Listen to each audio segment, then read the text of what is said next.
يا صديقي دلني لله إني غاية الفردوس والظل الظليل. يا صديقي إننا بالله نحيا، فهو نور وهو زاد والدليل. يا صديقي دلني لله إني غاية الفردوس والظل الظليل. يا صديقي إننا بالله Ya, silakan Pak. Ya, bismillahirrahmanirrahim. Alhamdulillahilladzi arsala rasulahu bil huda wa dinil haq liyudhhirahu 'alad dini kullihi walau karihal musyrikun. Asyhadu an la ilaha illallah wahdahu la syarikalah wa asyhadu anna Muhammadan abduhu wa rasuluh. Allahumma sholli ala Muhammad wa ala ali Muhammad la nabiyya ba'dah, amma ba'du. Yang kami hormati segenap dan seluruh saudara-saudara saya yang tergabung dalam pejuang subuh Masjid Raya Pondok Indah, Jakarta, juga saudara-saudara kita semua, baik yang di Jakarta, di Indonesia, di Kolombia, dan sekitarnya. Assalamualaikum warahmatullahi wabarakatuh. Waalaikumsalam warahmatullahi. Pertama, saya ingin menyampaikan terima kasih kepada Bung Fadian Paham ya, yang telah menghubungi saya untuk acara pagi hari ini, acara jalan-jalan ke Kolombia ya. Tapi untuk merangsang nanti ingin tahu lebih banyak, saya ingin menyampaikan paparan singkat ya tentang kehidupan Muslim di Kolombia. Boleh share screen ya? Boleh, Tadi silakan. katanya ada yang sudah bantu saya share screen ya. Mau teman dari Bogota, Mas Indra atau dari kami, Bang? Ya boleh, Indra boleh kalau atau dari mana saja boleh lah. Dari Indra kali Indra ya. udah saya buatkan jadi co-host. Silakan Mas Indra.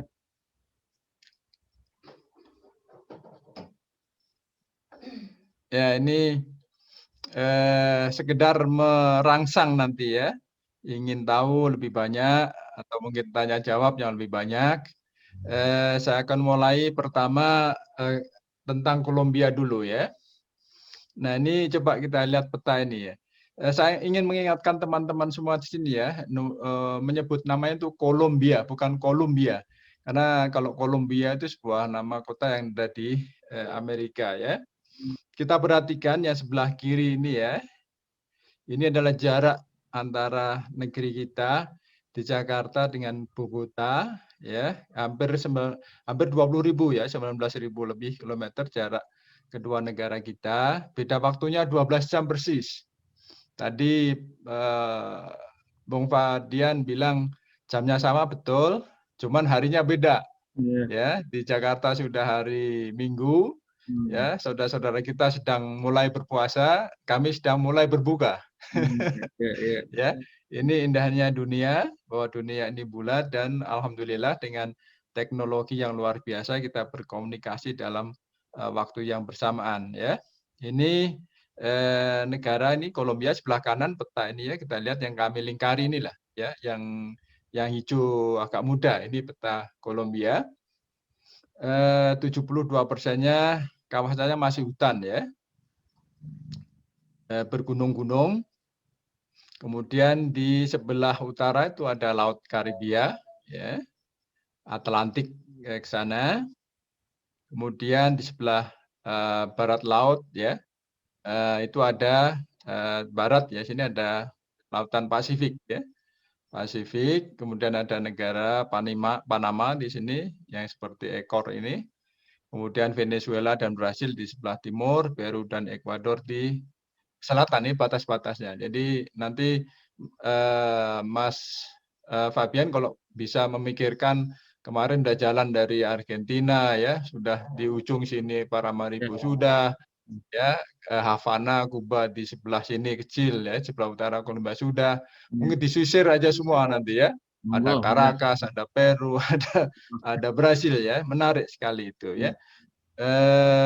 Penghasil utama di sini ya kopi ya. hampir semua orang kenal karena ini salah satu kopi terbaik adalah dari Kolombia karena 100% menghasilkan kopi Arabica. Kemudian cara memanennya masih tradisional, dipertahankan tradisional, yaitu dipetik dengan tangan. Beda dengan di negara-negara lain karena produksi yang banyak, akhirnya manennya dengan mesin, nggak bisa milih yang bagus karena mesinnya diambil semua ya. Ada yang pecah, ada yang campur. Nah, jadi kalau di Kolombia masih dipertahankan dengan cara panen tradisional ya. Kemudian terkenal juga dengan perhiasan batu permata Zamrud ya. Ini yang terbaik di dunia ada di sini ya. Saya kira itu yang perlu dilihat tentang Kolombia, apa yang menarik ya. Berikutnya Pak Indra. Nah, ini negara Kolombia sudah merdeka cukup lama ya.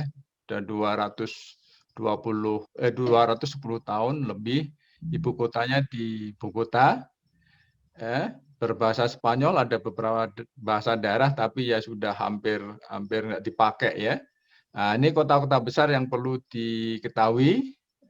Medellin, tulisannya Medellin gitu ya, tapi karena ini ejaan Spanyol, double L dibaca Z jadi Medellin.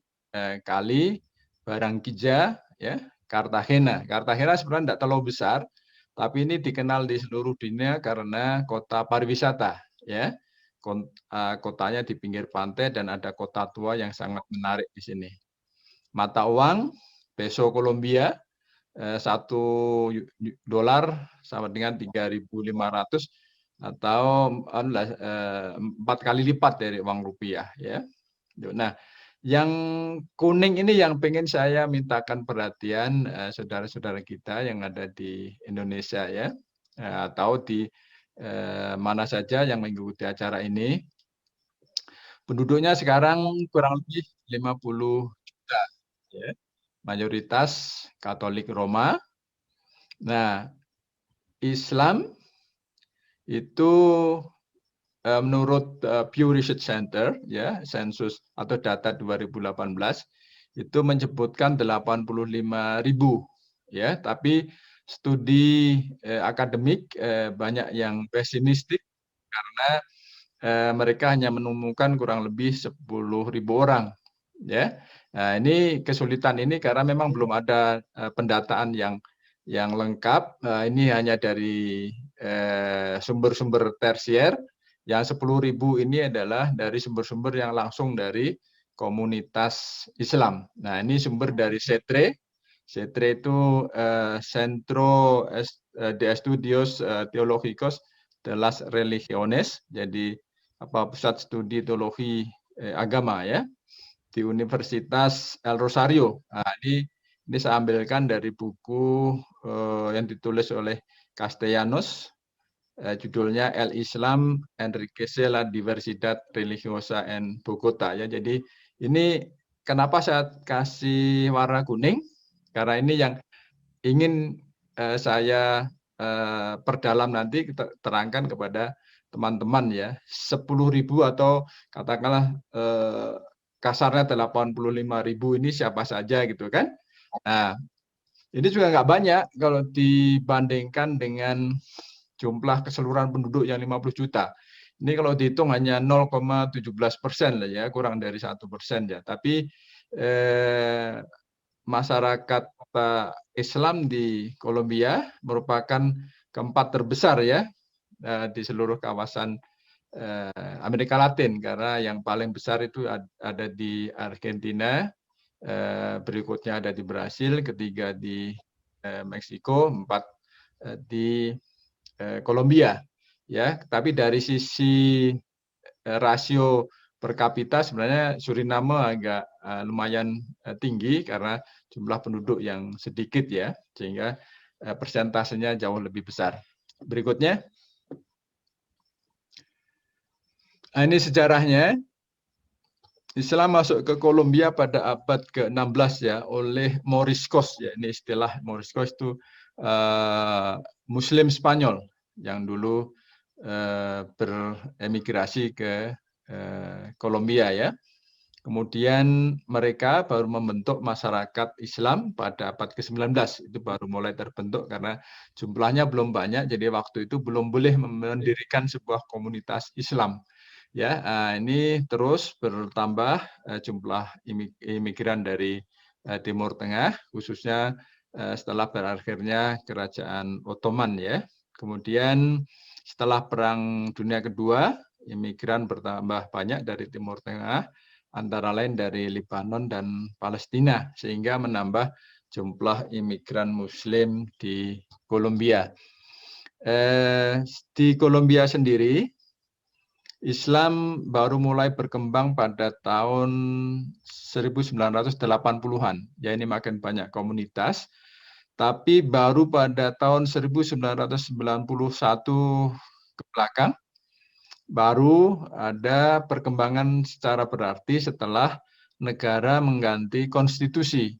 Ya, konstitusi tahun 1991, di pasal 19 itu disebutkan bahwa setiap pemeluk kepercayaan dapat melaksanakan ibadah dengan bebas sesuai kepercayaannya. Ya, mereka jadi sejak ini baru mereka mulai mendirikan tempat-tempat ibadah. Ya, berikutnya, coba kita lihat petanya di sini ya. Ini masih lanjutan perkembangan atau sejarah masuknya Islam di Kolombia ya. Kita perhatikan yang paling atas nih, kuning ya, ada tulisan La Guaira. La Guaira ini berbatasan dengan Venezuela ya. Tinggal nyebrang itu udah nyampe Venezuela ya. Sebelahnya lagi ada Pulau Aruba yang dikuasai oleh Belanda, masih protektorat Belanda. Nah, di sini nggak kelihatan di kota ini, di La Guaira ada kota namanya Maicao. Ya. Maicao, sebuah kota berpenduduk 123 ribuan lah. Ya. Nah, itulah kota, disitulah tempat pertama kali singgahnya Islam Kolombia. Ya. Jadi melalui pantai utara. Ya, jadi masuknya dari pantai utara dan nanti pantai barat. Nah, nanti kita lihat bedanya di sini ya. Nah, yang di Maicao ini ya akhirnya menjadi pusat konsentrasi Muslim tertua dan terbesar. Ya, dan berkembang di kota sekitarnya ke arah barat. Ya, di Rio Hacha ini, kemudian Santa Marta, Barranquilla. Nyebrang ada pulau kecil juga namanya San Andres. Ah, ini nyebrang nih ya, sampai San Andres juga. Nah, dan juga untuk pertama kali, dan ini juga yang pertama ya, di kota Maicao itu sekarang ada wali kota yang beragama Islam, Muslim. Ya, ini namanya Muhammad Jafar Dasuki. Ya kayak orang Jawa juga, Jafar Dasuki gitu. Ya. Kemudian yang dari pesisir barat, ya. Nah itu melalui kota pelabuhan di sini, ya, nggak kelihatan Buenaventura, tapi di Cauca ini ya, Valle del Cauca sini ada kota namanya Buenaventura. Ini kota pelabuhan. Nah di sana juga berkembang datangnya Islam, tapi yang dibawa oleh orang Afrika. Jadi di sana namanya Afro-Kolombia. Ya, orang Afrika, pekerja kapal dan kuli pelabuhan. Ya, jadi ini pun baru saja, baru tahun 1970-an, setelah adanya gerakan di Amerika, Nation of Islam itu, nah melalui sisi barat ini berkembang juga Islam. Ya, nah kemudian di Bogota tidak ada research secara khusus kapan masuknya, tapi karena ibu kota ya, semua orang punya kepentingan banyak di ibu kota, makin banyak dan ini sangat plural orangnya, jadi dari berbagai warga di Timur Tengah seperti Lebanon, Palestina ya, dari Syria juga ada, ya dari Pakistan, India, Indonesia ya, ada semua di sini. Berdasarkan tulisan Pak Castellanos, ya kurang lebih ada 1.500 orang Muslim di Kolombia. Yang menarik di sini 50%-nya itu imigran, 50% adalah warga Kolombia yang sudah convert ya. Apakah itu karena perkawinan ya, saudara dari yang nikah itu dan lain-lain ya, banyak di sini. Tapi kalau dari persentasenya kelihatannya cukup banyak ya, 50%. Silakan lanjut. Nah, mayoritasnya alirannya ya. Ini hanya sekedar ilustrasi ya, ini masjid yang ada di mana nih Pak Indra? Ini yang di Maikao ya, Maikao. Ya. Aliran utamanya adalah Sunni, terutama di pesisir utara dan Bogota. Ya, kemudian tadi yang saya jelaskan yang di pesisir barat itu berkembang sejak tahun 1974 ya di kota Buenaventura tadi yang saya singgung, saya sebut itu dengan berdirinya Comunidad Islámica de Colombia oleh Afro Colombia itu. Ini mereka lebih banyak beraliran Syiah. Ya. Kemudian pada tahun 1974, 80-an, Iran memberikan beasiswa ya bagi mereka untuk belajar di kota Qom ya untuk memperdalam Syiah itu ya. Jadi ini petanya. Nah, ini sekedar ilustrasi. Di Kolombia itu ada beberapa masjid ya. Pertama tadi kita singgung di Maicao ya. Maicao ini yang tertua. Ini diselesaikan pada tahun 1997. Ya, tapi sebelum ini sebenarnya ada pusat studi Islam di situ, namanya Darul Arkom ya. Nah, itu tahun 1980-an. Nah, itu dibentuk, kemudian ini disusul masjidnya. Masjidnya lumayan besar, bisa menampung 1.000 orang. Ini terbesar pertama ya, paling besar di Kolombia, tapi diklaim sebagai terbesar ketiga di Amerika Latin setelah masjid yang ada di Buenos Aires, Argentina, kemudian di São Paulo ya, masjid Brasil. Tapi ada juga yang menyampaikan bahwa yang nomor 2 itu Masjid Al Ibrahim di Caracas. Oleh karena itu, Bung Fadian bagus juga itu nanti Pak Dubes Caracas diajak juga ya untuk melengkapi ini jalan-jalan di Amerika Latin ini ya.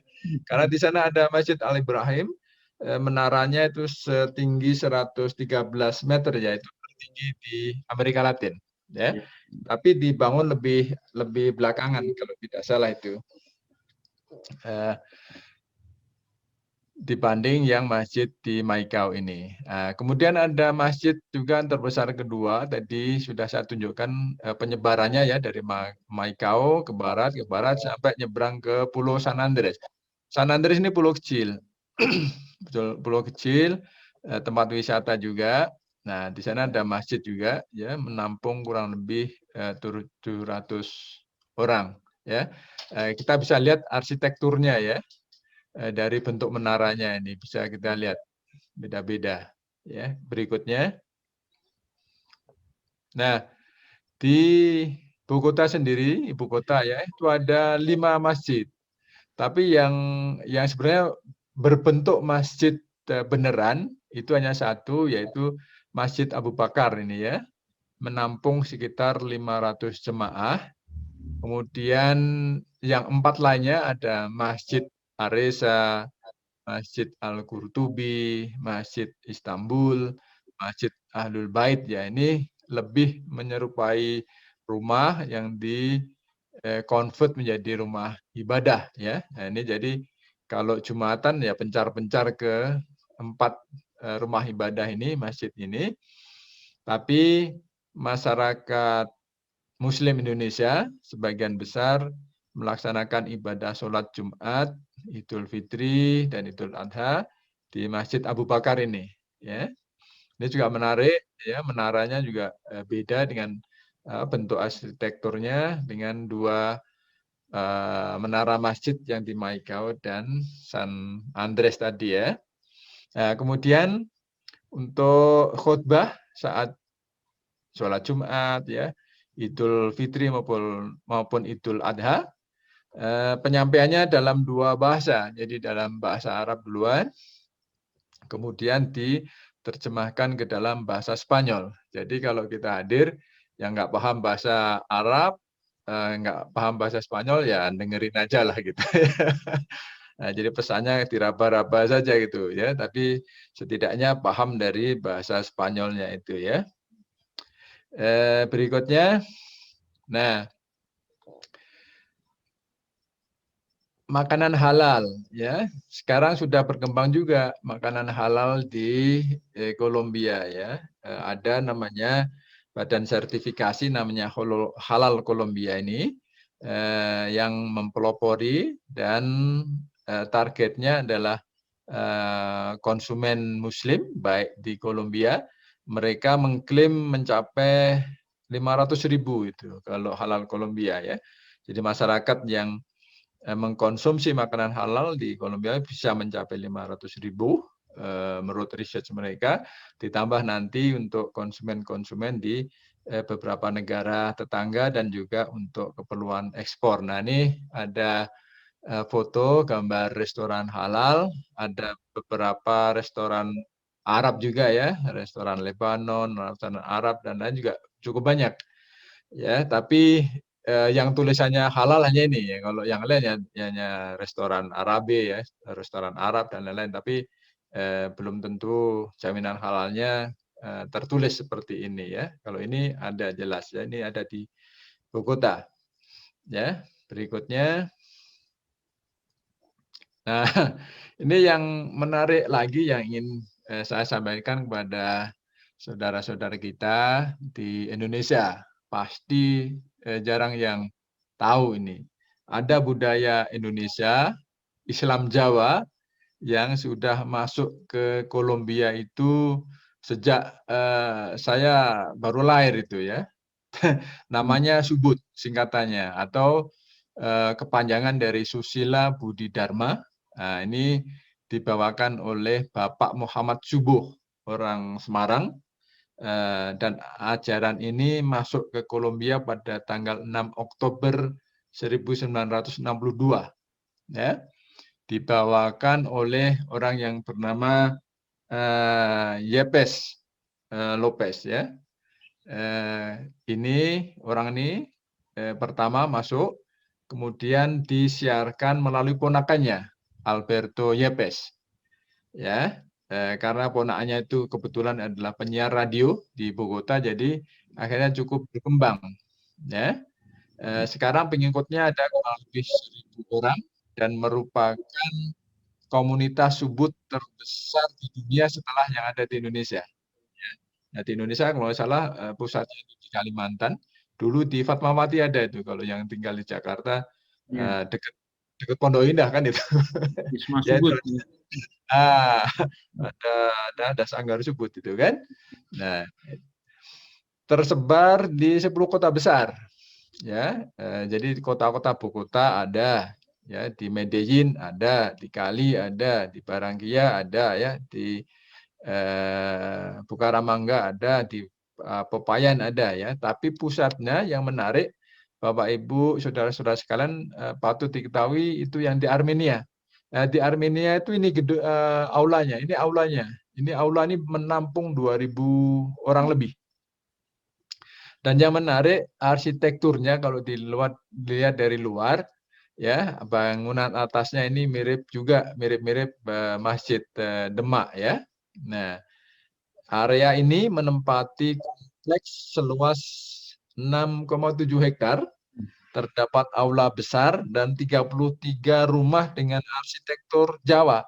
Jadi kalau masuk kompleks itu ya malam juga sepi itu, listrik juga dimatiin semua, jadi seperti kampung Jawa persis itu waktu tahun 1970-an kali ya di kampung-kampung ya. Jadi masih dengar binatang kalau tidur di situ ya. Masih dengar jangkrik juga ya. Jadi unik di sini. Jadi untuk kesunyian ya, ketenangan ada di kompleks ini ya. Ini terbang kurang lebih 40 menit dari Bogota. Ya, kalau naik mobil kurang lebih 8 jam karena jalannya belum tembus ya. Jadi masih berliku-liku karena gunung-gunung itu jadi agak jauh. Berikutnya Pak Indra. Nah, yang menarik apa sih yang mereka lakukan gitu ya. Ini menarik sekali apa yang mereka lakukan. Praktek yang dilakukan oleh masyarakat Subud tadi ya, yang kurang lebih 800 sampai 1000 orang itu adalah istilahnya latihan kejiwaan. Mereka juga menyebutnya latihan kejiwaan. Jadi mereka banyak mengadop bahasa-bahasa Indonesia ya, hati nurani ya, bapak dan lain-lain ya, semua istilah-istilah diadop dari bahasa Indonesia. Ya, latihan kejiwaan. Nah, yang menarik lagi juga mereka memiliki nama-nama Islam. Nah, Islam ya, seperti Sahlan, ya, Halim, Mukhtar, Rusdi, Ismail dan lain-lain ya, termasuk Zainab juga itu ya, kalau yang perempuan ya Zainab gitu ya. Nah, kemudian sebagian besar mereka berpuasa. Menarik ya, berpuasa. Kalau tanya kenapa berpuasa? Supaya dapat Lailatul Qadar katanya. Ngerti juga Lailatul Qadar gitu. Nah, kemudian yang menarik lagi budaya selamatan ya. Barangkali kalau orang Jakarta nggak tahu ya, Pak. Kalau orang Jawa biasanya ngerti nih selamatan. Selamatan itu ngumpul sama-sama sambil makan ya. Dan yang menarik ini selamatan juga mereka biasanya membawa makanan masing-masing. Jadi mereka bawa makanan ya masing-masing, kemudian ngumpul misalkan di aula sini ya, berdoa, makan bareng ya. Berdoanya juga cara Islam ya. Ada bismillah juga itu ya. Al-Fatihah juga paham gitu ya. Nah, jadi ini menarik meskipun mereka bukan Islam ya. Ya, mereka bukan Islam tapi menganut ya aliran Subud. Ini adalah budaya spiritual ya yang berasal dari Indonesia. Saya kira itu yang ingin saya sampaikan ya. Sekilas mudah-mudahan menambah pengetahuan Bapak Ibu, saudara-saudara sekalian, dan yang pengen tertarik silakan. Semoga nanti kalau situasi sudah membaik punya kesempatan untuk melihat Kolombia. Kolombia tidak seperti apa yang ditakutkan gitu ya kan. Kalau lihat film Netflix kan takut itu ya karena isinya ya mungkin ya karena kejahatan semua gitu kan. Tapi sama seperti kota-kota yang lain, negara-negara yang lain ya, ya banyak turis yang jalan biasa juga aman gitu ya. Kalau tempat-tempat lain seperti dekat-dekat hutan ya memang bahaya gitu ya. Jadi cukup menarik, alamnya cukup indah karena ini negara tropis. Ya. Naik sepeda juga enak sekali gitu ya, karena jalannya memang berkelok-kelok, bergunung-gunung. Di Bogota sendiri ada 533 km trek untuk sepeda, salah satu terpanjang di dunia. Jadi kalau mau latihan sepeda boleh di Colombia, dan juara-juara dunia ya, Tour de France juga beberapa kali orang Kolombia ya, Giro d'Italia juga ya. Jadi cocok untuk latihan sepeda. Jadi kalau misalkan ada yang berwisata, pengen bebas visa. Dan sekarang orang Kolombia mulai tahun lalu kita bebaskan juga masuk ke Indonesia tanpa visa ya. Jadi mudah-mudahan antara Indonesia dan Kolombia semakin terjadi interaksi yang lebih intensif, dan itu akan meningkatkan kerjasama kita baik ekonomi, perdagangan maupun sosial dan budaya. Saya kira itu Mas Fadian ya, semoga menambah pengetahuan kita. Terima kasih. Wassalamualaikum warahmatullahi wabarakatuh. Waalaikumsalam warahmatullahi wabarakatuh. Wah, menarik sekali. Kata-kata terakhirnya, saya pengen bawa road bike ke sana. Bisa, insya Allah 80 kilo satu hari sih bisa. Oke, terima kasih. Jadi Kolombia itu negara udah sepuh ya, 19 ya, berarti sampai udah 200 tahun lebih ya. Iya, udah tua-tua, demokrasi tua itu. Boleh. Ini mungkin teman-teman kalau mau langsung bertanya, ini langsung dengan Pak Dubes. Pak Dubes ini juga dihadiri oleh beberapa sahabat-sahabat kita dari, tidak hanya dari Jakarta, beberapa kota dan beberapa negara hadir juga. Kemarin juga kami hadir di acara Pak Dubes ya, berlima dengan dubes lain. Alhamdulillah kita hadir juga di sana. Oke, mungkin di chat belum ada yang bertanya. Ini Pak Hendar, ini senior dari kami yang rajin ingin mengetahui lebih banyak di beberapa negara. Karena alhamdulillah dari Ramadan tahun lalu kita tidak pernah putus jalan-jalan. Pekan depan juga ditunggu oleh Dubes Panama kita di sana. Tapi nanti coba kita lanjut lagi dengan beberapa negara di Amerika Amerika Latin ya kita sebut. Mungkin bisa langsung nih pertanyaan pertama dari Pak Hendar ya. Pak Hendar sudah saya unmute, silakan Pak Hendar. Terima kasih. Jelas suara saya ya? Sangat jelas Pak. Jelas, Silakan, Pak. Ya. Assalamualaikum warahmatullahi wabarakatuh. Waalaikumsalam warahmatullahi wabarakatuh. Yang mulia Dubes Kolombia, Bapak Priyo Iswanto. Saya ada Salam, Pak. pertanyaan. Tadi saya lihat di peta paling ujung itu di hampir atas ada lagu Jiera ya. Ya, Saya Pak. jadi ingat lagu ini Guantanamera, Jiera Guantanamera gitu. Nah, itu ada bujiranya, tapi Guantanameranya di sebelah mana ya gitu. Itu pertanyaan saya yang pertama. Pertanyaan yang kedua, ya, pertanyaan saya yang kedua adalah mengenai ini, Medellin. Itu kan rasanya 10 atau 20 tahun yang lalu itu banyak berita serem mengenai perang antar geng mafia di sana sehingga rakyat biasa menjadi korban gitu. Apakah geng Medellin itu masih ada gitu? Nah, lalu ketiganya mengenai Islam sana dikatakan Sunni dan Syiah itu ya. Kiranya yang Sunni berapa persen, yang Syiah berapa persen? Itu aja Pak Dubes, terima kasih. Wassalamualaikum warahmatullahi wabarakatuh.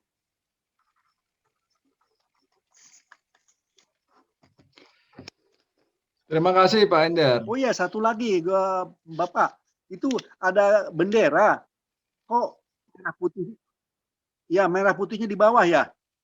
Yang Kolombianya di atas gitu. Iya, itu karena berjajar Pak. Jadi yang motretnya dari bawah jadi kelihatan di bawah. Tapi sebenarnya itu sejajar Pak. Justru lebih tinggi itu karena tata letak ini foto aja.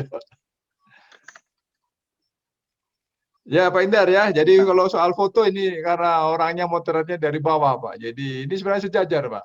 Atau lebih tinggi bahkan. Ya, jadi bukan karena letaknya yang lebih rendah. Iya. Ya, karena dia agak di belakang ya, karena sebelah kanan dari rumah. Iya. Nah, untuk yang La Fuaira, Guantanamera dan Medellin itu beda. iya, Pak.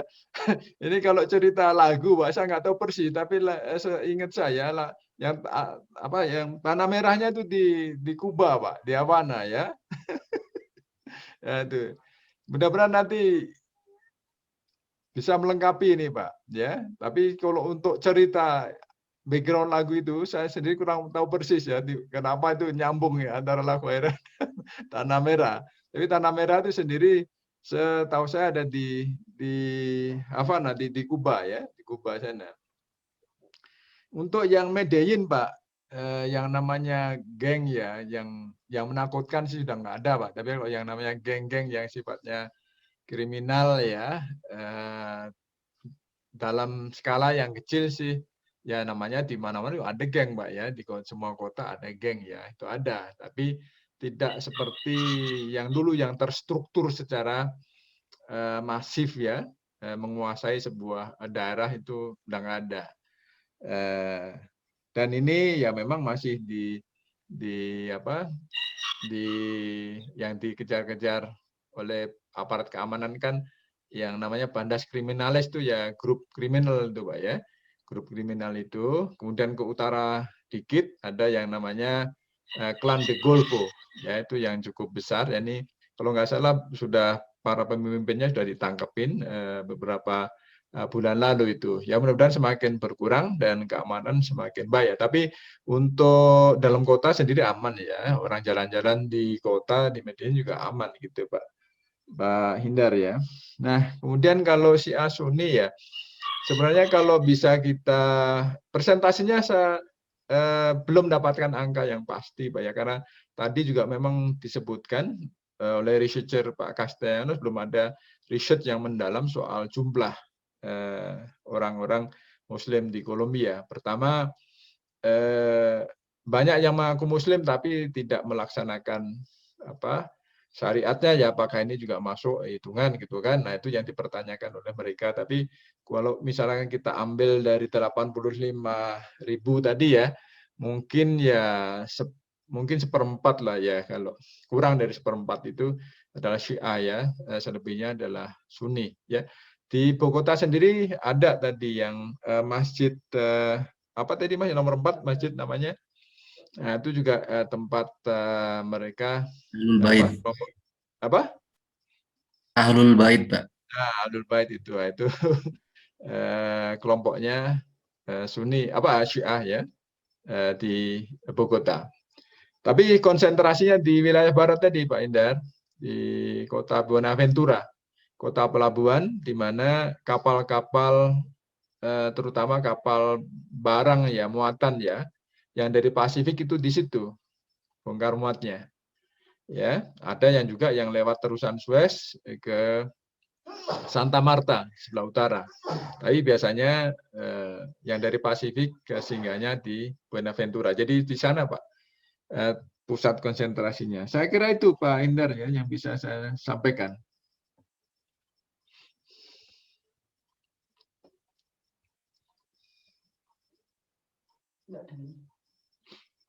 Ada lagi silakan.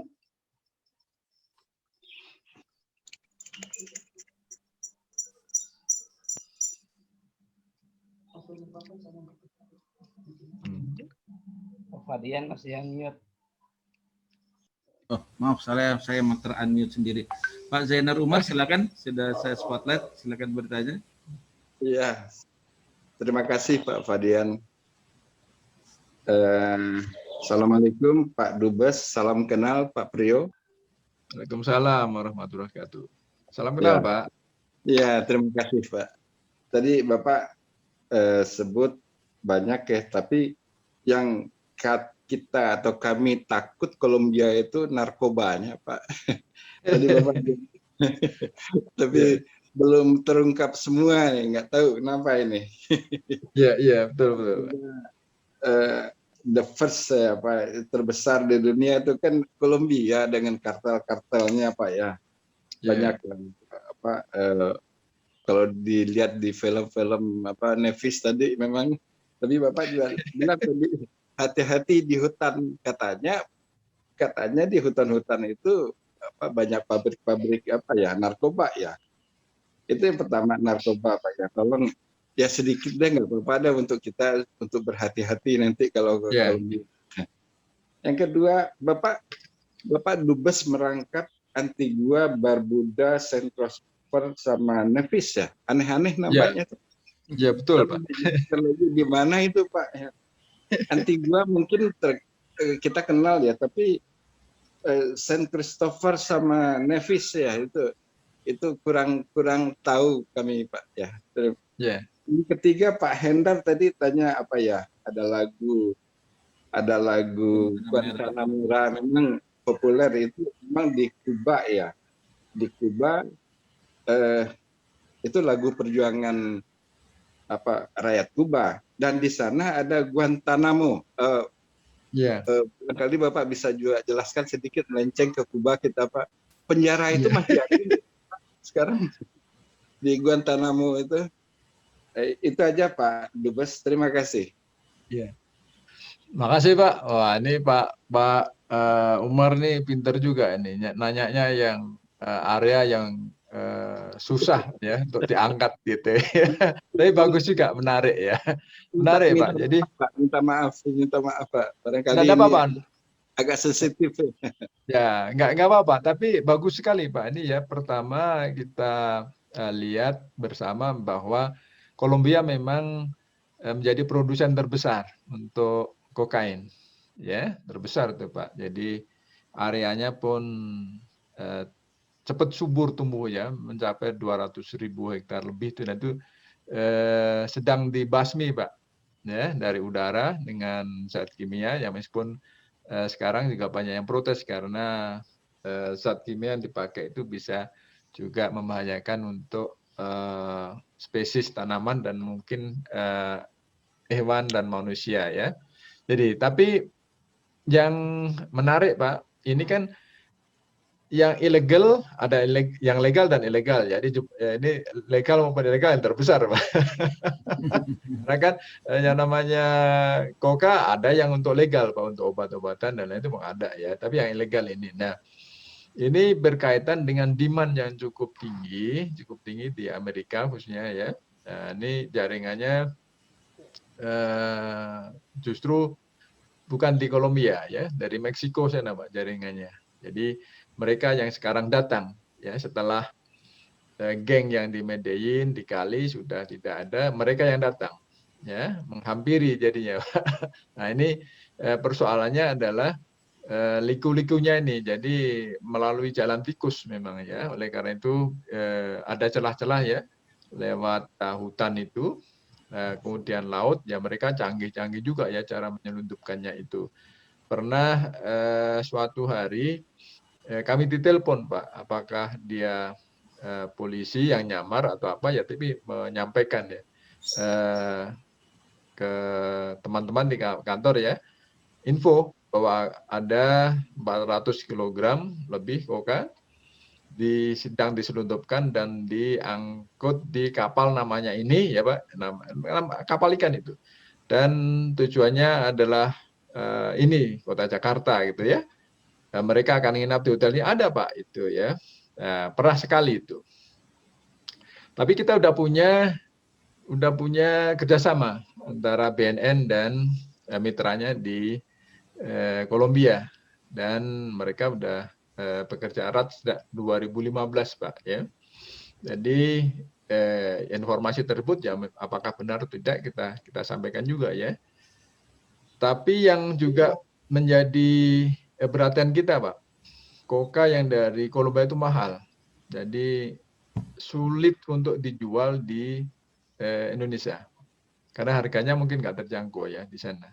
Nah, mungkin kalau masuk yang dari kita adalah akan didistribusikan ke tempat lain, mungkin ke Australia atau kemana gitu ya, yang mereka ya lebih mampu untuk membeli dari sisi bayaran. Oleh karena itu penggunaan narkoba di kita kan lebih menggunakan zat-zat kimia bukan aslinya Pak, ya yang dari Hong Kong, dari Cina dan lain-lain itu memang lebih murah ya, tapi efeknya mungkin lebih buruk ya.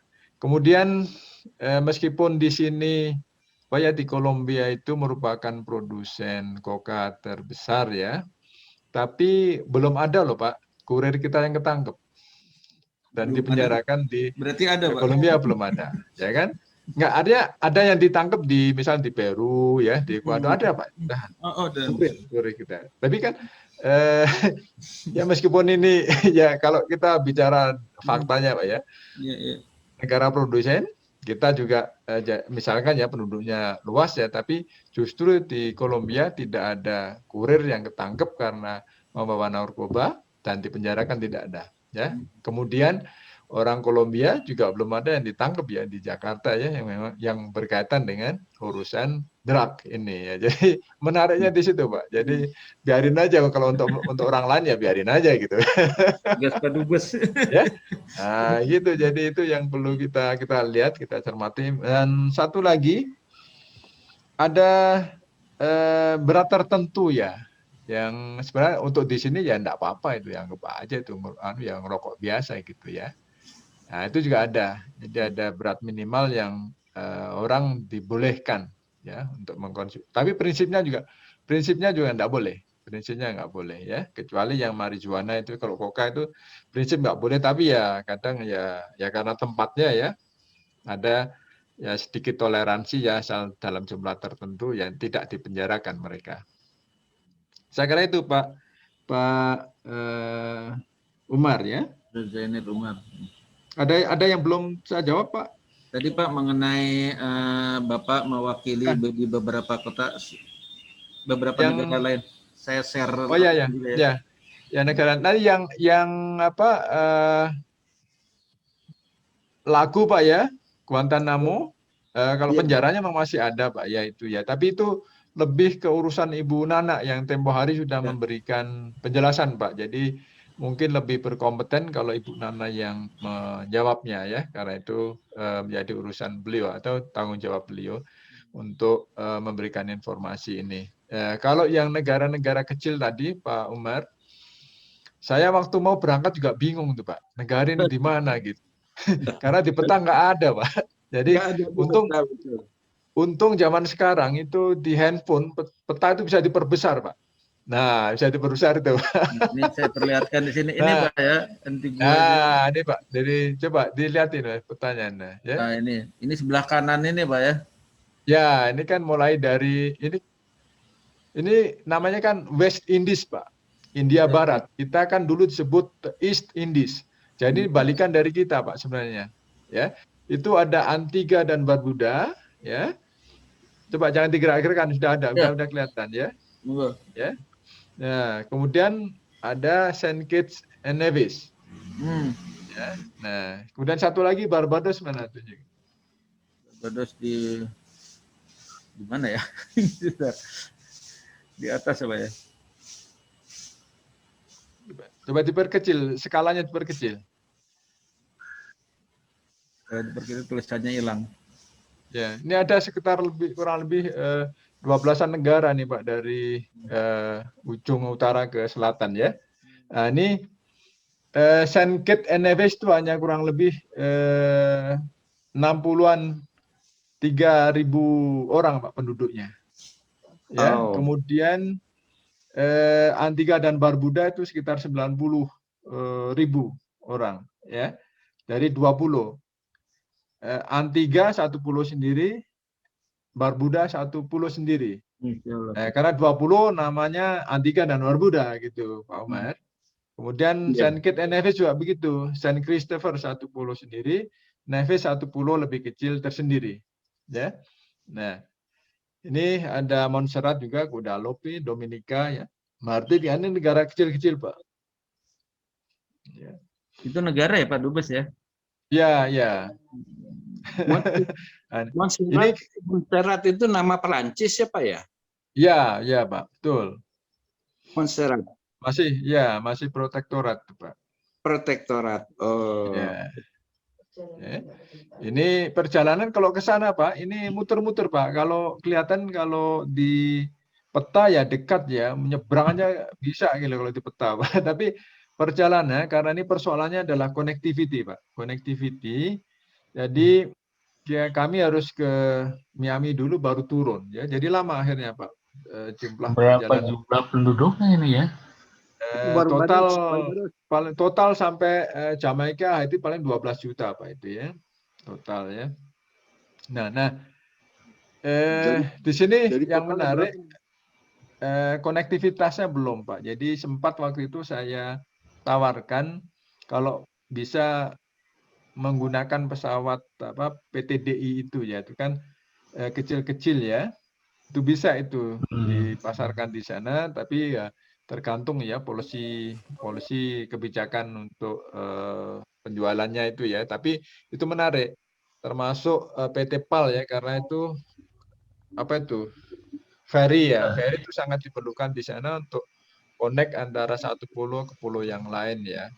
Nah, kalau itu termasuk British Virgin Island, termasuk kedutaan kita di Bapak. Tidak masuk sini ya, ini dibagi beberapa, ada yang dari Kuba, ada yang dari Caracas ya, ada dari Washington juga ya. Kalau nggak kenal Pak Dubes nggak tahu nih ada negara-negara kecil ini ya Pak Dubes ya. Ya. Ini menarik juga nih ngobrol di kajian tapi ngobrol tentang drug dealer tadi. Ya boleh itu saja dijawab. Ya. Oke, baik. Ada lagi silakan. Oke, mungkin tadi lihat urutannya ini dari Pak Bob Arbas ya, beliau di Yogyakarta kalau nggak salah ya. Silakan Pak Bob Arbas, sudah saya unmute.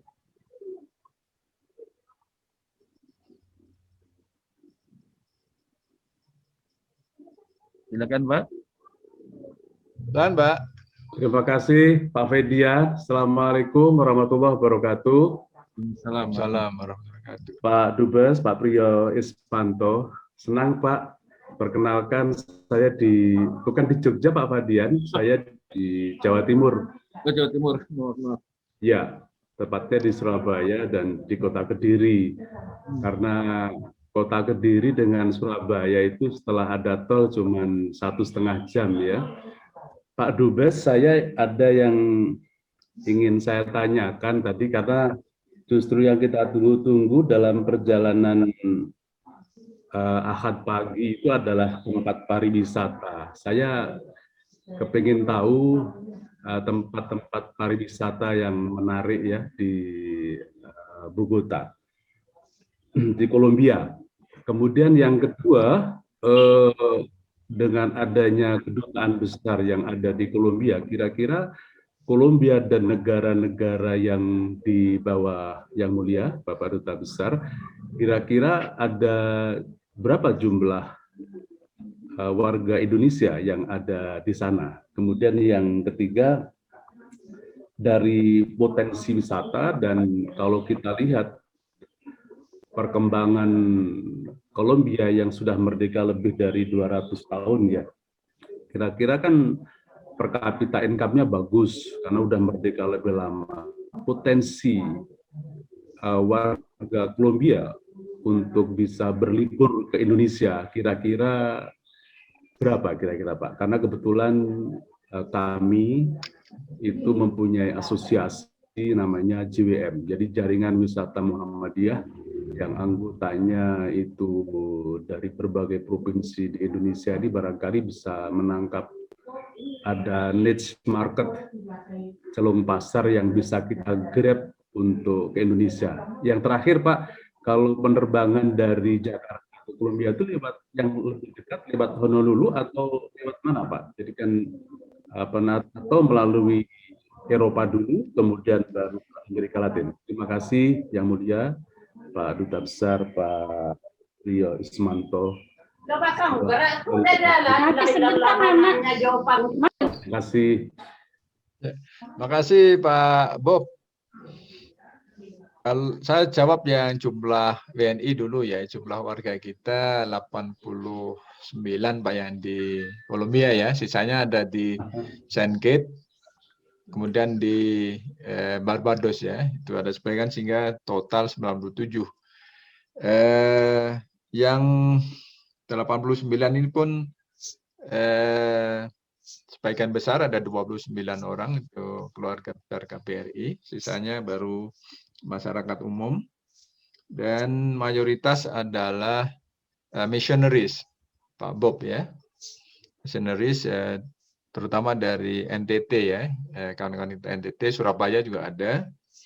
Itu tentang jumlah WNI kita ya, memang tidak banyak Pak, karena interest ya kedua negara belum begitu besar, tapi lama kelamaan kami harapkan dengan nanti kita bangun konektivitas dan lain-lain akan bertambah besar interest itu. Oleh karena itu upaya yang kita lakukan ya membebaskan visa tadi Pak Bob ya. Jadi Indonesia sudah lebih dari 15 tahun lalu yaitu bebas visa masuk ke Kolombia. Sejak tahun lalu orang Kolombia kita bebaskan untuk masuk ke Indonesia. Ini harapannya akan semakin banyak. Sampai sekarang Kolombia menempati urutan keempat loh Pak, di antara negara-negara Amerika Latin yang berkunjung ke Indonesia. Ya, tentunya Brasil nomor 1 ya, Argentina, kemudian Chile, disusul kita ya.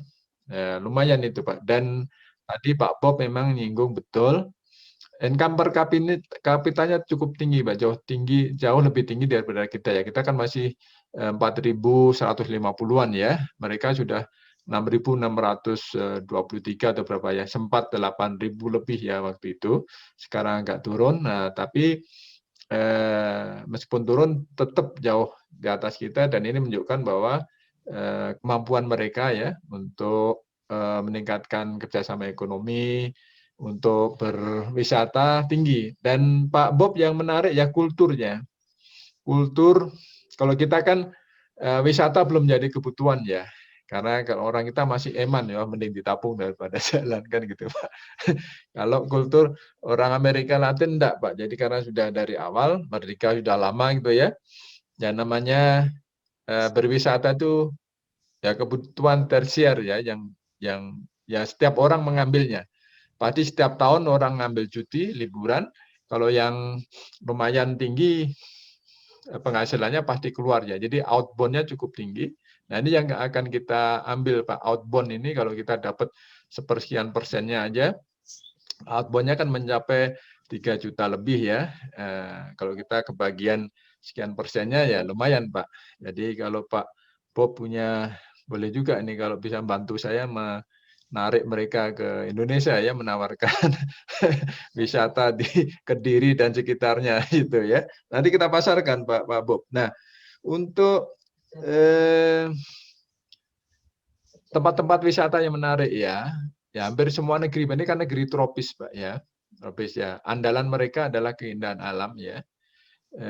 Cartagena itu cukup dikenal karena pantai dan kota tua. Kota tuanya bagus Pak ya, dan apa cuacanya ya.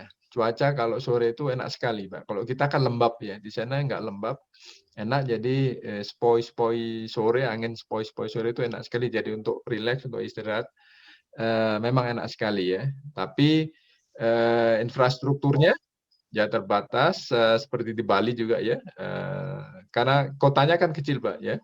Pengembangannya adalah lari ke pulau-pulau sebelahnya ya, Cartagena. Jadi nyebrang sedikit. Kemudian ada wisata-wisata alam Pak yang di Leticia itu menarik juga. Di Amazon Pak. Di sana di perbatasan 3 negara Pak. Jadi ke tempat itu sekaligus menginjakkan kaki di ada semacam apa itu ya, pertemuan sungai gitu ya. Itu sebagian punyanya Brasil, sebagian punyanya Kolombia, sebagian punyanya Peru. Itu menarik sekali Pak ya. Untuk penerbangan yang paling singkat menurut saya Pak, karena hasilnya hampir sama Pak kalau dihitung-hitung ya. Tapi yang paling singkat itu Turkish Airlines, Istanbul. Jadi Jakarta, Istanbul langsung 12 jam. Kemudian Istanbul, Jakarta, Istanbul, Bogota 12 jam juga Pak. Jadi 24 jam total. Tapi ada juga rute-rute lain, karena kalau piknik kan biasanya mencari tiket yang murah Pak ya. Ya bergantung penawaran beberapa maskapai ya. Ada yang lewat Paris bisa juga ya, lewat Belanda bisa juga, lewat Dubai, kemudian ke Sao Paulo, kemudian Bogota, atau lewat Pasifik ya, mungkin lewat Seoul, kemudian ke LA, Houston, turun, tapi agak beberapa 2 kali transit ya. Kalau Istanbul lebih efektif karena cuma sekali transit Pak. Ya, mudah-mudahan kita bisa mendorong terjadinya konektivitas Pak di kemudian hari ya. Apakah nanti lewat LA begitu, tapi kendalanya kalau dengan Kolombia itu 2 maskapai nasional kita itu berbeda grup Pak. Jadi saingan. Ya kan, yang Garuda masuk SkyTeam, yang Avianca, yang perusahaan maskapai nasional Kolombia itu masuk Star Alliance. Jadi nggak nyambung Pak mau kita konekkan karena saling bersaing ya. Jadi itu persoalannya untuk konektivitas. Tapi banyaklah Pak penerbangan ya menuju ke Bogota. Ya, kita tunggu kalau begitu Pak Bob. Oke, terima kasih. Mudah-mudahan belum terjawab ya, biar nanti bisa ngobrol lagi malah. Oke, ini ada di chat yang langsung ke kami. Ada pertanyaan dari Ibu Salma ya. Assalamualaikum Pak Dubes, mau tanya tadi berapa banyak masyarakat Indonesia Muslim sudah dijawab. Bagaimana perkembangan Muslim di Kolombia dan berapa banyak mahasiswa yang melanjutkan pendidikan di Kolombia? Apakah ada kerjasama atau beasiswa? Jadi tentang mahasiswa Indonesia di Kolombia ini mungkin yang belum terjawab tadi. Ya, terima kasih. Ini juga di chat saya melihat ya ada beberapa yang tanya bukan Kolombia yang di Amerika ya. Tadi dari awal sudah saya singgung ya. Kolombia betul. Pak Sony ini ya. Ya. Namanya Kolombia Pak ya, bukan U ya. Nulisnya juga supaya dibedakan. Jadi kadang teman-teman kita nulisnya ke Kolombia tapi tulisnya Kolumbian. Ini orangnya tersinggung nanti dikira bukan sebuah negara gitu ya. Kemudian di chat ini Mas Fabian ya, Bung Fabian, ada juga yang tanya tentang bagaimana perkembangan dakwah Islam di Kolombia ya. Apakah masjid ada mengadakan open house untuk masyarakat umum ya, memberi kesempatan lebih mengenai Islam ya. Kemudian seperti pada bulan Ramadan misalnya, apakah ada undangan buka bersama ya. Nah, ini kalau zaman normal ya. Zaman normal itu masjid itu sering memberikan makan gratis siang hari habis Jumatan ya. Jadi untuk ngumpul. Kemudian di masjid juga ada pelajaran bahasa Arab, ngaji juga ya. Secara berkala ada itu, Mbak. Nah, kalau yang untuk buka puasa bersama ya waktu zaman normal ada. Tapi sekarang lagi pandemi karena tingkat penularan harian itu mencapai 16.000, 17.000. Jadi kamar ICU itu hampir 90% ke atas lebih ya. Jadi sekarang pemerintah terutama ya ini ibu kota Medellin tadi yang kota-kota besar itu kewalahan sehingga mengambil tindakan tegas, Pak. Jadi sekarang ada karantina lagi, kemudian jam malam, mulai jam 8 malam sampai jam 5 pagi. Jadi tidak boleh kumpul-kumpul ya, diterapkan jam malam itu, Pak. Sampai nanti tanggal 3 Mei.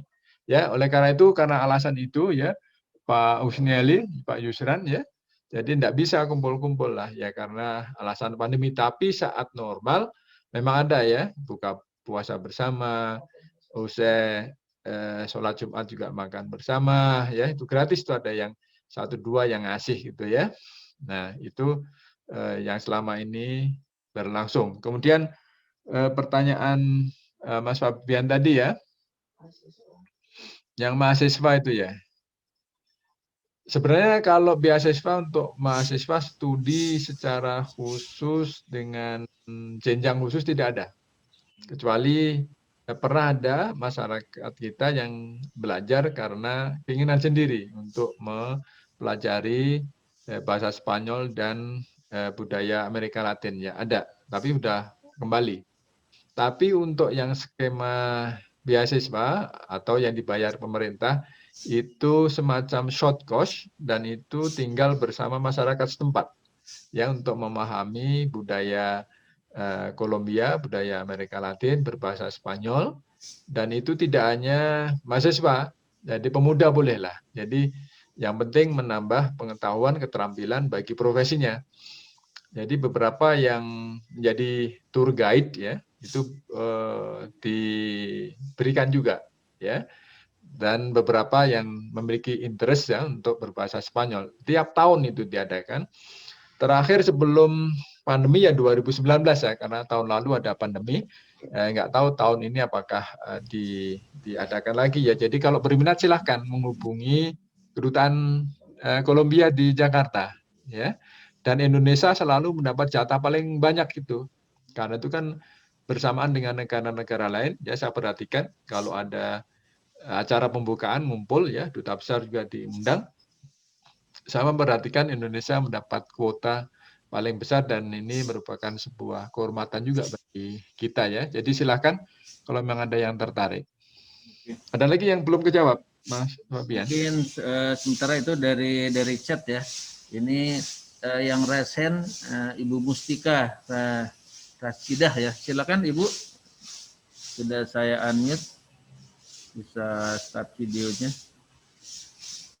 Ini teman dari Canberra live duluan tadi. Salam untuk Pak Dubes. Ini jadi ibu dari Ibu Gemala Hatta juga barusan ikut minta izin live duluan. Silakan Ibu Mustika Rasidah. Ya, Assalamualaikum warahmatullahi wabarakatuh. Waalaikumsalam warahmatullahi wabarakatuh. Selamat pagi Pak Dubes. Saya dari Balikpapan, Mustika. Kebetulan saya hobi menonton bola. Yang saya tahu kan kalau Kolombia itu seperti negara Amerika Latin umumnya kan pada maniak fanatik bola banget ya Pak ya warga negaranya ya. Seperti kita ingat waktu Piala Dunia penyisihan pertama saya lupa tahun berapa. Terus kaptennya kan begitu nyampe di airport langsung ditembak ya Pak ya. Yang mau saya tanyakan, kriminalitas di sana yang tertinggi itu dari warga negara Kolombia itu sendiri atau dari pendatang, Pak? Saya kira cukup sekian pertanyaan saya, Pak. Terima kasih untuk jawabannya. Assalamualaikum warahmatullahi wabarakatuh. Waalaikumsalam warahmatullahi wabarakatuh. Ini kajian tanya tentang bal-balan sama kriminalitas, monggo. Ya, benar Bu Mustika ya, banyak pemain bola yang disewa ya di klub-klub ternama di Eropa ya, orang Kolombia. Dan ini waktu saya ketemu Menteri Olahraga Kolombia tahun 2019 ya, saya mengajak pertukaran bagaimana meningkatkan kerjasama olahraga ya. Jadi saya minta Kolombia bisa melatih orang kita untuk main bal-balan. Kalau bahasa Jawa bal-balan itu Bu, sepak bola ya. Bola dan bersepeda karena terennya yang sangat bagus untuk melatih seseorang ya, bersepeda itu, bersepeda balap. Itu bagus ya. Kemudian dari kita saya minta training ke Kolombia atau orang Kolombia di training di kita bulu tangkis sama pencak silat ya, karena pencak silat ini akan kita promosikan ke seluruh dunia sehingga pada tahun 2022 bisa menjadi salah satu cabang yang dipertandingkan di Olimpiade ya. Jadi ini di benua Amerika Latin pencak silat belum dikenal. Jadi waktu itu Pak Menpora menyambut baik. Dan saya dalam pelaksanaannya sudah mendekati tempat pelatihan di polisi ya, kadet-kadet polisi itu kan pencaksilat kan untuk bela diri. Jadi kalau untuk aparat keamanan pasti cocok ya. Jadi saya masuknya di sana itu mendapat sambutan baik. Tapi karena pandemi jadi terhenti lagi. Jadi mudah-mudahan nanti bisa dilanjutkan lagi. Jadi Ibu Mustika itu ya. Kemudian untuk kriminalitas yang aslinya ya orang Kolombia Bu ya, kalau aslinya itu. Tapi sekarang karena ada 1,7 juta orang Venezuela yang ngungsi ya. Karena negara terdekat kan Kolombia ya, itu ada 1,7 juta Bu ya, dan mereka lapar ya, perlu cari makan, cari pekerjaan ya. Campur sekarang, jadi ya kriminalitasnya ada yang kecampuran dari pendatang dari Venezuela. Nah sekarang kasihan juga karena pendatang ya ada yang nyuri, asal ada yang nyuri anggap aja tuh yang nyuri orang-orang Venezuela tuh. Kasihan juga ada stigma begitu ya. Tapi yang namanya kesehatan di mana aja bisa dan orangnya siapa saja bisa ada. Jadi tapi awalnya ya orang aslinya juga ya. Nah di situ. Tapi sekarang campur karena ada pemikiran itu. Saya kira itu ya Bu Musti. Tapi intinya ya saya sampaikan secara umum aman. Ya, kalau soal kejahatan kan di kita di Jakarta juga ada sih ya. Kampret ya kan, rebut motor juga banyak toh Pak, ya kan? Ya, jadi kalau dilihat dari situ ya sebenarnya di setiap tempat ada. Kan gitu. Jadi kalau yang kita bayangkan seperti pertanyaan Pak Umar tadi ya, yang di Netflix itu ya sudah nggak ada, karena itu kan tahun 80-an, kehidupan tahun 1980-an yang didokumentasikan kan, sehingga tetap menjadi stigma yang ada di benak kita masing-masing. Tapi secara umum aman ya, kecuali tempat-tempat yang terpencil ya. Di kita sendiri kalau tempat terpencil bisa hilang juga gitu kan. Ya, jadi dari dalam konteks itu ya Bu Mustika ya saya kira kurang lebih relatif aman ya. Oke, baik. Silakan. Ada pertanyaan lagi nih dari sahabat kami Pak Bambang Sis. Silakan Pak Bambang Sis, bisa langsung tanya kepada Pak Dubes. Silakan Pak Bambang. Terima kasih. Terima kasih Pak Fadian. Assalamualaikum Pak Dubes. Yang waktunya sudah malam. Pak Dubes, tadi biasanya teman-teman bertanya mengenai hubungan ekonomi antara Kolombia dan kita gitu ya. Biasanya ada yang bertanya nih produk-produk apa yang saat ini berjalan dan nilai ekspor dan impornya mungkin sedikit Bapak bisa sampaikan, itu yang utama. Yang kedua Pak, mengenai tadi kalau kita lihat ini kan Pak Fadian ini beberapa kali ya sampai saat ini itu selalu menyampaikan tentang Amerika Latin. Dan hampir semua negara-negara Latin kita punya perwakilan dutaan besar luar biasa. Itu kira-kira pertimbangan apa Pak ya? Padahal secara geografi kan jauh sekali lokasinya antara kita ya di belahan bumi lah di sana, tapi mungkin pertimbangan apa dan sampai kita membuka demikian banyak kedutaan besar di wilayah Amerika Latin. Nah itu yang pertama. Yang kedua, yang ketiga Pak, terkait dengan bahasa gitu ya, bahasa Spanyol itu semuanya berbahasa Spanyol gitu.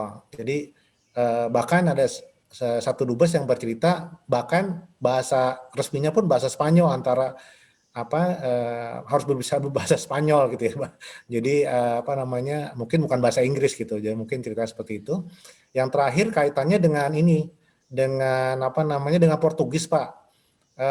Amerika Latin itu semuanya Spanyol gitu, dan mungkin sejarah apa sih Pak yang membagi antara Spanyol dan Portugis pada waktu itu semua ekspansinya. Sementara kalau kita kan masih ada jejak Portugis ya. Kalau di sana, di kita nggak ada sejak Spanyol di Indonesia gitu. Mungkin Pak Dubes bisa bercerita sedikit. Itu aja. Mungkin yang terakhir mengenai Pak Subut, itu jauh-jauh sampai ke Kolombia, itu ceritanya bagaimana Pak ya? Dan sampai 1.000 pengikut itu luar biasa banyak gitu. Mungkin saya pengen tahu aja, penasaran juga gitu pada waktu itu. Terima kasih Pak Dubes. Terima kasih Pak Fadian waktunya. Wassalamualaikum warahmatullahi wabarakatuh. Terima kasih Mas. Ya. Silakan. Terima kasih Mas Bambang. Ya, banyak banget ini. disertasi. Ya, pertama kerjasama ekonomi perdagangan ya. Ini untuk pengetahuan kita bersama bahwa Kolombia itu merupakan kekuatan ekonomi terbesar keempat Pak di Amerika Latin Pak ya, setelah Brasilia, Argentina, Meksiko ya. Dari kekuatan ekonomi. Dari sisi pasar, merupakan pasar terbesar ketiga, Pak. Setelah Brasil, Meksiko, baru Kolombia. Artinya apa? Ya pasar yang besar ya, kita tinggal mendorong bagaimana nilai perdagangan, ya total trade kita tumbuh terus. Ya, kalau dari awal ya, sampai tahun 2016 mungkin orang kita takut Pak ya. Jadi ini kan persoalan perilaku pebisnis kita. Jadi yang orang Kolombia masih terbiasa melakukan kerjasama ekonomi perdagangan dengan mitra tradisional, yaitu hanya di Amerika Utara dan Eropa ya kan. Nah sekarang baru Pak mulai melihat ke Asia karena pertumbuhan sekarang terjadi di Asia. Nah dari 2016 Pak ya, 17 itu sudah mulai meningkat lumayan Pak. Tiap tahun tuh hubungan dagang kita meningkat 15%-an. Dan kita surplus kurang lebih 90% Pak. Jadi kita yang ekspor banyak ya, dan itu ada 120 HS ya, ada kode barang yang masuk ya. Kita mengimpor hanya kurang lebih sekitar 10% dari total total trade, hampir mencapai 160 juta Pak, masih kecil. Jadi saya selalu bilang kepada mitra di Kolombia bahwa hubungan kerjasama ekonomi perdagangan kita itu masih jauh dan belum ada direct investment Pak. Ya, masih melalui pihak ketiga. Tapi Kolombia sudah mulai ada direct investment ke Indonesia meskipun nilainya baru berkisar pada 1 juta US dollars ya. Tapi nggak apa-apa lah, mulai Pak, kecil-kecilan kan. Karena tahun kemarin meskipun pandemi ada yang masuk ya. Nah, barang-barang kita yang masuk terutama manufactured goods ya. Dan terutama electronic parts ya, spare parts mobil juga itu ya. Tekstil dan lain-lain. Ya 1-2 ada sih Pak yang industri UKM ya. Ada makanan, ada apparel ya, sedikit-sedikit tapi yang besar adalah industri manufaktur tadi. Ini perlu diketahui karena sama-sama negara tropis Pak, produknya bersama. Kalau produk UKM bersama, buah-buahan bersama itu yang ada di kita di sini Kita juga ada. Di sini juga ada manggis juga, banyak nggak ada salak Pak, durian nggak ada. Gitu ya. Tapi tumbuhan tropis, buah-buahan tropis ada ya, yang ada di kita, ada di sini juga. Rambutan juga ada, yang meskipun tidak banyak Pak ya. Singkong juga ada, semua ada. Jadi kalau produk itu mirip Pak, jadi agak susah. Ya, kopi juga mereka menghasilkan kopi ya, coklat juga menghasilkan coklat, kita menghasilkan coklat. Jadi kalau dari sisi itu agak susah, oleh karena itu kita nyari yang kira-kira kedua negara tidak punya atau saling melengkapi ya, itu untuk perdagangan. Nah, kalau ditanya kenapa jauh-jauh ada kedutaan besar gitu Pak ya, ini kan bagaimana juga ada negara besar dan lebih tua dari kita loh Pak ya.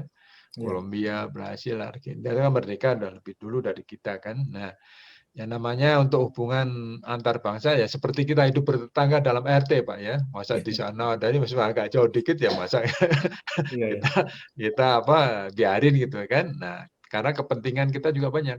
Baik kepentingan politik, kepentingan ekonomi dan sosial budaya ya. Sosial budaya mungkin belakangan ya, tapi yang penting adalah politik dan ekonomi Pak, karena kita dalam perdebatan di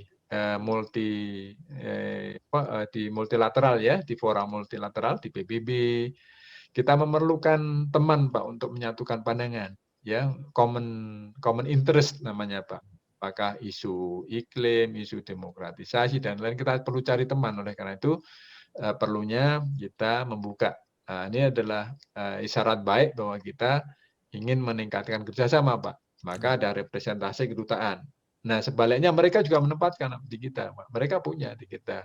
Itu namanya asas resiprositas kan, ya saling memberikan gitu ya. Saya kira ini suatu hal yang baik ya, sehingga bisa meningkatkan atau mempererat kegiatan bilateral kita ya, hubungan bilateral itu. Nah, kaitan dengan Spanyol dan Portugis Pak ya, kalau sejarah ini panjang baru tarik ke abad 15 tuh saat kedua negara ini berlomba mencari rempah-rempah kan itu Pak. Ini kan waktu itu Columbus yang kesasar Pak, maunya ke timur jadi ke barat arahnya gitu kan. Makanya ketemu West Indies tadi Pak.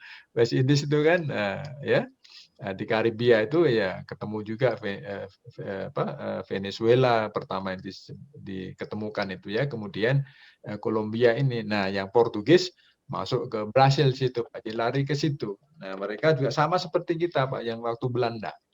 Ya kan? Mereka juga dijajah kurang lebih 300 tahun lebih, Pak, oleh Spanyol itu, ya. Makanya ya bahasa Spanyol. Nah, bedanya sama kita ya. Belanda nggak bisa menanamkan bahasa Belanda karena memperbodoh Pak, semua diperbodoh jadi nggak bisa bahasa Belanda tuh. Kalau ini kan bahasanya disebarkan, jadi banyak Pak di sini bedanya ya. Setiap kota itu punya arsitektur kolonial Pak. Nah, jadi peninggalan sejarah, peninggalan Spanyol masih dipelihara karena ada rumah-rumah yang khas Spanyol ya, kolonial itu setiap kota pasti ada. Nah, itu ciri khasnya. Ya, mereka nggak bongkar Pak. Kita nggak ada Pak. Di Semarang aja tinggal ada apa itu bangunan sedikit ya, kota tua. Di Batavia untung masih dipelihara Pak, nggak jual habis itu. Untung istana juga nggak dihancurin Pak, gitu kan. Jadi tetaplah ada bentuk arsitektur yang peninggalan zaman kolonial yang masih ada ya, meskipun ya memang nggak kita sukai di situ ya. Ini mungkin panjang Pak kalau cerita soal sejarah ini. Kemudian Pak, kalau subut ini kan mulanya dari Inggris Pak. Jadi waktu itu bukan Pak Subutnya langsung yang datang, tapi melalui Ayudante itu apa ya? Ayudante itu pembantu kali ya, pembantu yang melakukan pembukaan. Kalau di Subut itu ada namanya istilah pembukaan Pak. Kalau anggota baru itu harus mengalami pembukaan dulu. Jadi rohaninya dibuka. Nah, itu yang melakukan adalah Ayudante atau pembantu itu John Silem Pak. Ya, nggak tahu Pak John Silem ini orang mana juga saya belum tahu, tapi nama yang saya research itu John Silem gitu. Jadi melalui itu tahun 62. Nah, dari situ berkembang. Baru setelah itu Pak Subut sebelum meninggal ya sempat ke Kolombia itu. Jadi luar biasa loh Pak. Karena kita baru membuka hubungan diplomatik tahun 1980 ya kan? Tapi tahun 1962, jadi 18 tahun sebelum negara ini membuka hubungan diplomatik, budaya Indonesia sudah masuk, Pak. Ya, budaya yang dibawa oleh Pak Subud. Jadi itu ceritanya sekarang masih berkembang, dan sekarang Subud itu memasuki generasi kedua, hampir ketiga, Pak. Ya. Dan mereka pertahankan, Pak. Jadi ada perkumpulan keluarga Subud, ada konferensinya itu 2 tahun sekali, seluruh regional itu, mulai dari Kanada sampai Argentina ngumpul, Pak. Saya pernah mengalami dan saya hadir itu pada tahun 2019 Januari. Keluarga anak-anaknya diajak juga. Nah, itu menarik juga gitu. Jadi ya bagi kami yaitu ya kebanggaan juga, karena ternyata budaya Indonesia ya dikagumi juga, dan mereka yang menjadi anggota itu selalu mencita-citakan ingin melihat Indonesia, Pak. Itu. Ya, melihat kota Semarang, kota kelahirannya Pak Subud ya. Bagi kami senang aja, ayo kita dorong kan, Pak ya. Ya, yang namanya nambah jumlah wisatawan toh. Nah, itu. Jadi itu Mas Bambang. Ya, terima kasih. Nanti supaya untuk detailnya ketemu langsung di Kolombia, di Bogota ya. Nah, diundang. Terima kasih Pak Dubes. Silakan Bapak Dian. Ya. Ini juga baru tahu nih ada Wisma Subud di Fatmawati ya, itu nanti saya eksplor lagi, saya beberapa kali ke sana juga, tapi baru tahu sejarahnya betul ada di Kolombia. Oke, ini tidak terasa udah 1 jam lebih Pak Dubes. Pak Dubes udah buka Pak Dubes apa belum? Udah sholat maghrib ya? Alhamdulillah sudah. Jadi kami berbuka di sini waktunya jam 6:11 tadi. Oh, 6:11. Alhamdulillah udah buka ya. Isanya jam berapa di sana Pak Dubes? Jam 6:29. Jam 4:29, maaf. Bukan isanya, sholat isya sekarang? Oh, isya jam 7:15. Oh, udah lewat ya. Mungkin tarawih belum kumpul-kumpul ya, masih masing-masing ya Pak Dubes ya? Masih masing-masing karena tadi ada jam malam ya. Oh ya, jam malam, oke. Sedikit. Mungkin ada lagi dari teman-teman.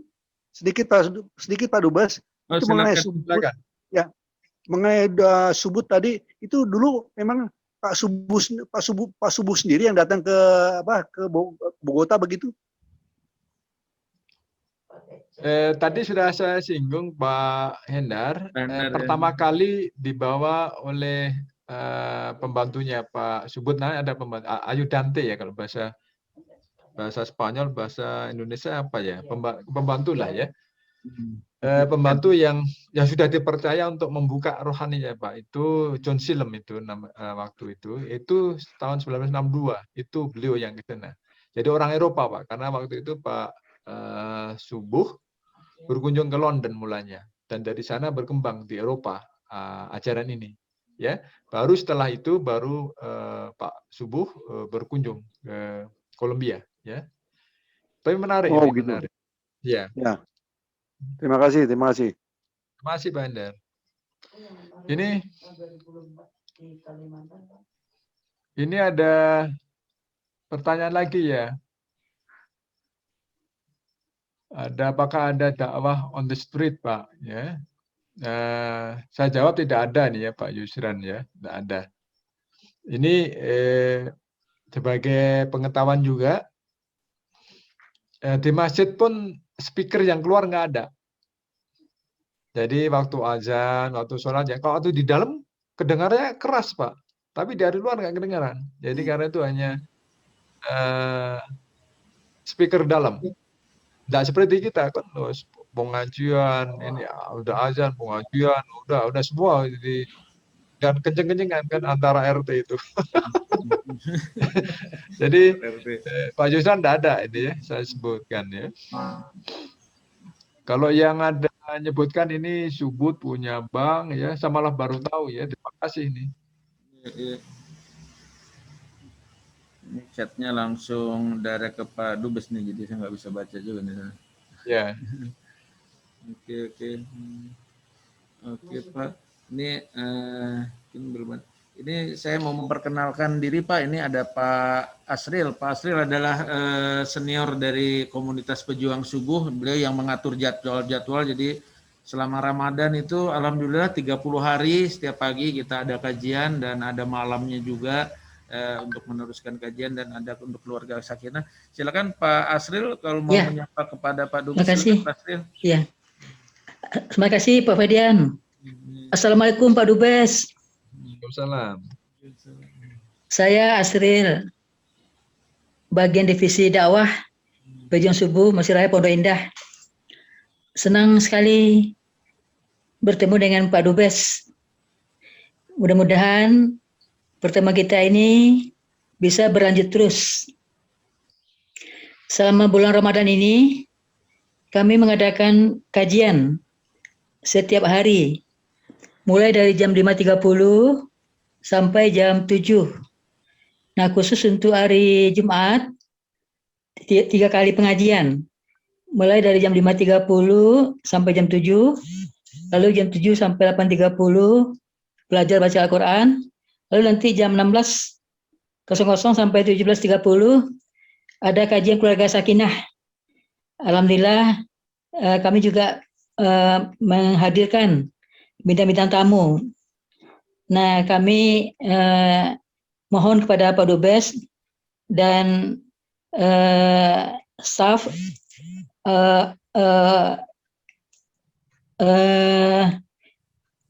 teman-teman kita di Kolombia dapat mengikuti pengajian kami.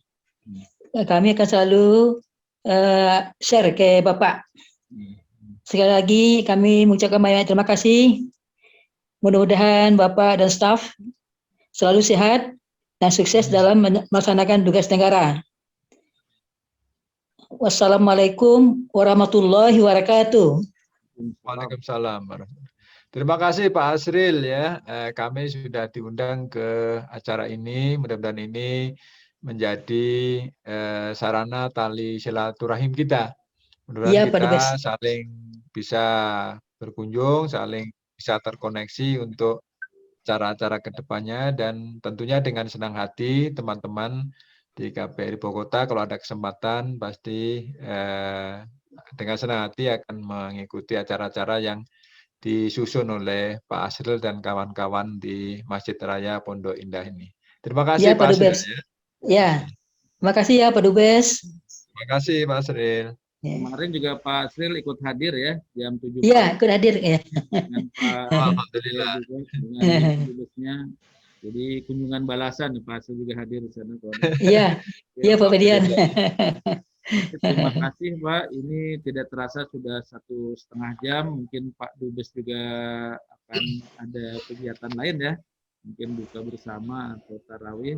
Kalau tidak ada lagi, kami mohon dua patah kata dari Bapak untuk penutupan di acara ini. Mudah-mudahan ini silaturahim kita yang menerus Pak, karena insya Allah tiap pekan depan kita akan ke Panama, pekan depannya lagi ditunggu di Bangladesh, makan depan lagi mungkin di Caracas ya, nanti kita akan hadir di sana di Indonesia. Silakan Pak Dubes. Ya, sekali lagi kami ucapkan terima kasih Mas Fabian ya, atas nama teman-teman di kantor KPRI yang mengikuti acara ini ya. Kami ucapkan terima kasih dan semoga silaturahim ini berlanjut. Mudah-mudahan apa yang kami sampaikan tadi menambah pengetahuan dan membawa manfaat ke depan. Mudah-mudahan kalau ada yang punya bisnis yang berkaitan dengan Kolombia, mari kita kembangkan ya. Kemudian barangkali juga bisa kita majukan kesempatan berbagai sektor ya. Tadi ada yang tanya beasiswa dan lain-lain, mudah-mudahan itu bisa terrealisir dalam waktu dekat. Siapa yang berkeinginan silahkan, kami menawarkan kepada warga Kolombia dan kedutaan Kolombia, pemerintah Kolombia juga menawarkan kepada sebagian masyarakat kita. Mudah-mudahan bisa saling terhubung dan kita berlanjut silaturahim kita, Mas Fabian. Terima kasih. Wassalamualaikum warahmatullahi wabarakatuh. Waalaikumsalam warahmatullahi wabarakatuh. terima kasih kepada jamaah yang sudah hadir di acara ini. Insya Allah seperti Pak Dubes katakan tadi, mudah-mudahan silaturahim kita berlanjut terus. Terpenting nanti kita reuninya di surga yang abadi, Pak. Nanti kita saling. Amin, amin. Amin ya rabbal alamin. Oke, terima kasih. Kalau tidak ada lagi, sekali lagi terima kasih. Kami tutup acara ini dengan doa Tahiyatul Masjid. Subhanaka Allahumma wa bihamdika asyhadu an la ilaha illa anta astaghfiruka wa atubu ilaik. Assalamualaikum warahmatullahi wabarakatuh. Waalaikumsalam warahmatullahi wabarakatuh. Terima kasih Pak Fadil.